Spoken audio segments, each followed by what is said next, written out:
Okay, so the first thing I want to talk to you guys about with ceramics is safety. Number one, I'm going to ask you guys to do a really good job cleaning up, and that is super important because the clay, when it's wet, perfectly safe.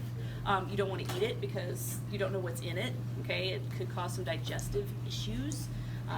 So don't do that. You also don't want to breathe the dust because once you breathe something in, it lodges in your lungs and you can't get it out. It's not like they got a roto-rooter like they do for hearts to clean your lungs. They don't have that. So we really want to try and keep the dust level down, and it's going to get dusty really quick with 150 people doing ceramics at the same time. So some things to remember: when you are working, you're always going to work on a mat, okay? And so these will be over here. You always want to work on this side of the mat, not on the paper side, because obviously that would not work very well. It'll stick to your clay and everything. Now, these are a little bit slick, so you do want to make sure sometimes you might want to put some paper underneath it. So I'll show you here in just a second where the newspaper is. I'm going to go ahead and take this over here, so we're going to go this way.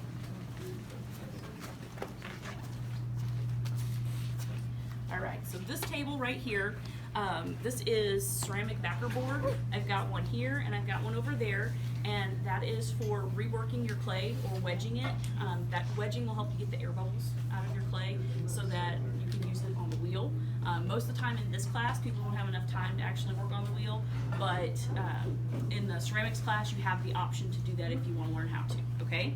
So this surface does need to be sponged down with the big yellow sponge, so anytime you do any work on here, if you set the clay down, you really should wipe it off. You don't have to wipe real hard because it's kind of an abrasive surface, because it's concrete basically, but it's absorbent and it will dry the clay out.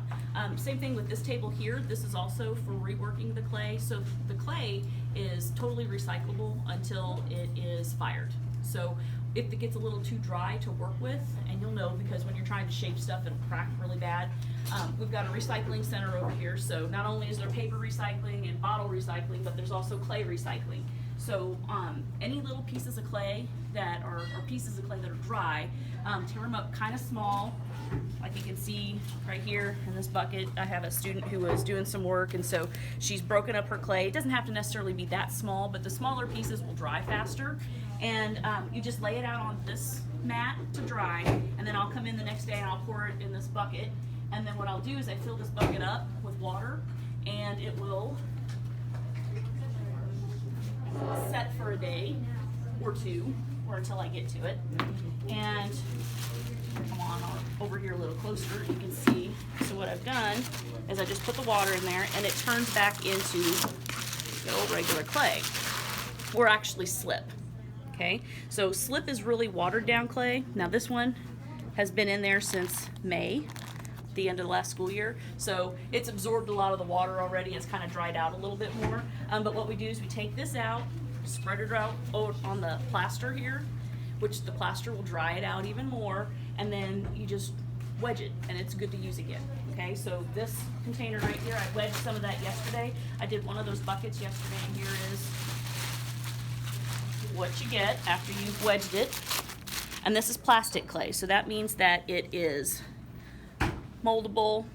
You can shape it into whatever shape you want, and it'll hold its shape without cracking. Okay, and of course, like I said, that there's also another stage called leather hard, and leather hard is kind of in between here and the bone dry. So it's a really nice stage for carving clay, but it's not really good for bending clay because it's a lot stiffer, but it's great for doing slab work. It's kind of like working with the paper or working with cardboard, because you can build shapes out of it and it'll hold its shape, where the plastic clay, sometimes it's a little soft and so you can't build real tall. If you're using leather hard clay, you can. Slip is what you actually use to join pieces of clay together. So that's like the first stage of clay. It's really wet, kind of like glue, okay? Second stage is going to be your plastic clay. Plastic means that you can mold it.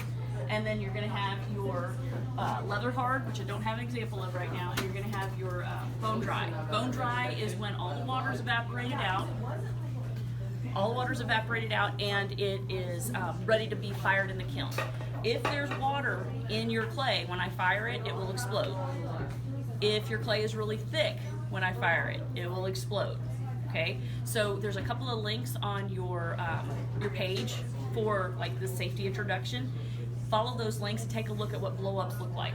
Okay, so you have an idea of what you don't want to do. All right. Okay, so a couple of other things here. Let's go this way. Let's see. When you are done, hands kind of look all messy.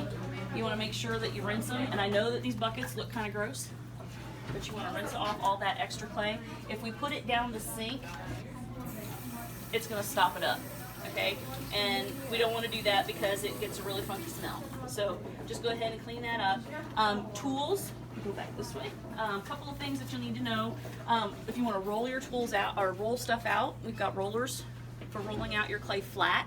I would put that on newspaper, and newspaper's right down here in the cabinet. It'll be underneath here. Okay, it's not here right now because we moved it for art club. All right, so tools. Okay, so each table has their own set of tools. So if you sit at the white table, white tools, yellow, whatever.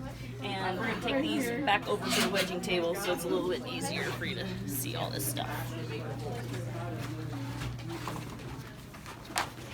Okay, so every table has a variety of tools. You've got water bottles so that you can spray your hands, because if you've got hot hands, it'll dry your clay out fast.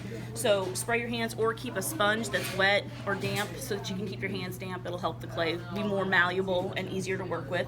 Just water, so fill it back up as you need to. You've got several different tools in here for smoothing your clay. Different types of ribs.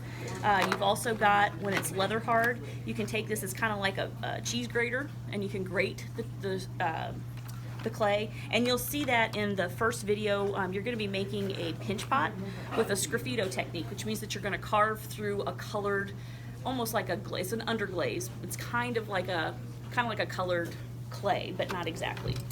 You've got several tools that you can use for scoring. And as far as the slip goes, I'll have little containers that I will put over here next to the dry clay. And you just take dry clay, put it in the little container, put a little water in there, mix it up, and you'll have slip really quickly.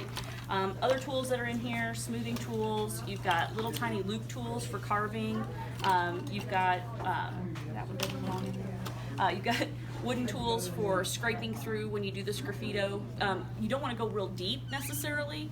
It's just a matter of carving through just the color, okay, and revealing the white clay underneath. You've also got shaping tools. I know it looks like a wooden spoon because it is, but you can use the backside of this to hit the clay and shape it a lot easier sometimes than using just your hands.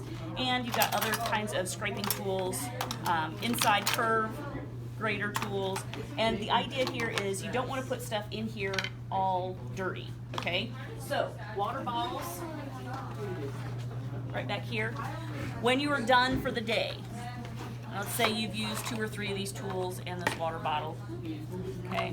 So what you want to do is just spray everything down, including your mat, with just water, okay? Then take your paper towels, which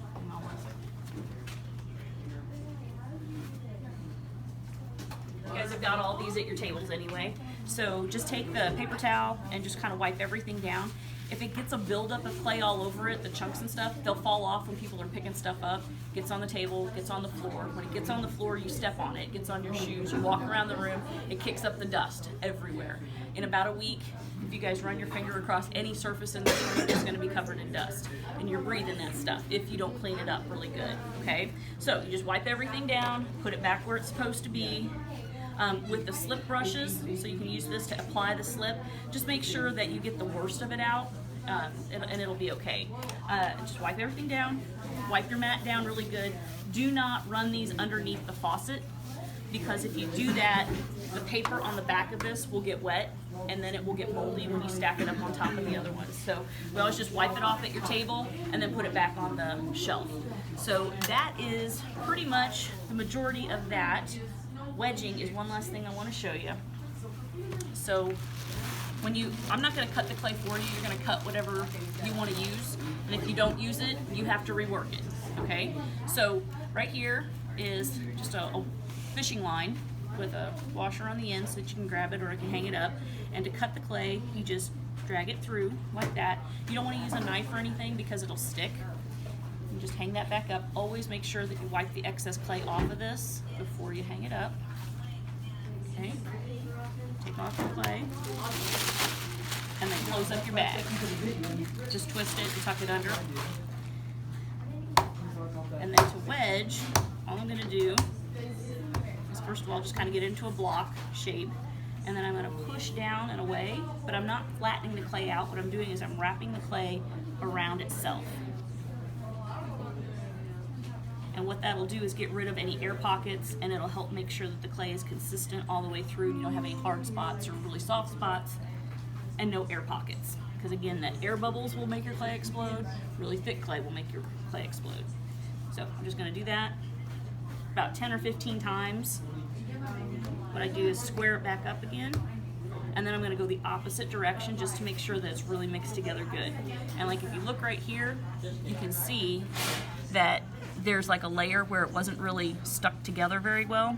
So it's good that I'm doing this, because I would have had some air pockets otherwise. Like right here, there's another air pocket that I just pulled to the surface. So very important to do this if you want to, you're going to spend a lot of time making these pieces, and you don't want them to explode, right? So, but that's also why we take pictures for our portfolios, so that if something does go wrong, you still got evidence of your work, okay? And yes, your work can get messed up by somebody else's. So if you see somebody making something too thick, let them know. It's okay to critique other people's work, okay? So for the first project, you're gonna be doing a pinch pot. This is way too much clay, all right? What I would wanna do, and there's a wire right here, I can cut that in half, wipe this extra clay off, and I'm gonna take the palm of my hand and just kinda mash the edge in. Try not to get an overlap spot, because that would be a weak place, right? Or it could a potential air pocket. Worst case, if you do have one of those, you're just gonna stick your thumb in it, okay? That's where you're gonna start your pinch pot. So try and get it as spherical as you can before you start. You want it about the size, like a small orange, maybe a tennis ball. Depends on the size of your hands. It needs to fit comfortably in there. It can be a little smaller than this too. But your pinch pots are only going to be probably about that big around, about that tall, unless you make it really tall and skinny, or you make it really wide and flat, okay? So, but that's about the size that you're going to have, and you'll see that on the next video. So, questions from anybody? Nobody wants to be on camera. Let's see how that goes. Okay, so remember to wipe things down when you're done and clean things up. The dust down. Oh, brooms and dustpans. So if you do drop something on the floor, show you how to use these things. You see how that dust is everywhere. But what you want to do, take that off of there, just pop that thing down, that pulls out of there, sweep it up, make sure you get it in the trash, and then just put that back in, right there, pull that back up, hang this back up on the wall. And then I would run the wet mop over it. To use the wet mop, just pop this out of there. Make sure that the hose is sticking out the front. If you squeeze this handle and the cleaning solution doesn't come out, pull up on this little knob right here. But you squeeze that, and then you can take that and clean up the dusty spots. We're gonna need somebody to dust or wet mop every day, okay? So when we signed up for those jobs at the beginning, make sure that you're doing those jobs. So, and if you just see clay on the floor, which is gonna happen around here because people are not gonna notice it, just go ahead and sweep it up when you see it so that people don't step on it and you're not breathing it, okay? So, as long as you guys can do those important jobs, none of us are gonna get lung cancer. Okay? All right, I'm done.